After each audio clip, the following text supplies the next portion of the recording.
সংখ্যায় অনেক কম সৈন্য, তবুও যুদ্ধ জিতলেন বাবর। কি ছিল সেই গোপন অস্ত্র? তলোয়ার নয়, হাতি নয়, এক অভিনব যুদ্ধ কৌশল, যার নাম রুমি কৌশল। 1526 সালের 21শে এপ্রিল উত্তর ভারতের পানিপথের প্রান্তরে মুখোমুখি বাবর ও ইব্রাহিম লোদি।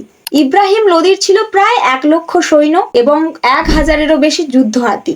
অন্যদিকে বাবরের হাতে ছিল মাত্র 12,000 সেনা। বাবর বুঝলেন সরাসরি যুদ্ধ করলে পরাজয় নিশ্চিত, তাই তিনি ব্যবহার করলেন অটোমান তুর্কিদের কাছে শেখা রুমি কৌশল। রুমি কৌশল ব্যাপারটা আসলে কেমন? এর প্রধান 3টি বৈশিষ্ট্য।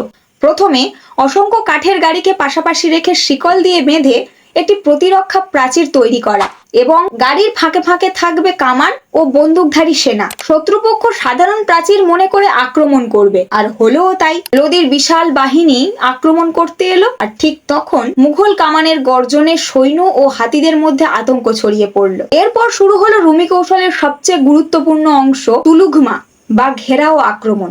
বাবরের অশ্বারোহী দ্রুত ছুটে গিয়ে লোধির বাহিনীকে চারদিক থেকে ঘিরে ফেলে। সামনে কামানের আঘাত, আর দুই পাশে এবং পিছনে অশ্বারোহীদের হামলা। লোদির বাহিনী সম্পূর্ণভাবে বিশৃঙ্খল হয়ে পড়ে। এভাবেই প্রথম পানিপথের যুদ্ধে বাবর জয়লাভ করে। এখানে আরেকটি গুরুত্বপূর্ণ বিষয় যেটা জানা যায়, ভারতীয় উপমহাদেশে এই যুদ্ধেই প্রথম নাকি কামান ও আগ্নেয়াস্ত্রের ব্যবহার হয়।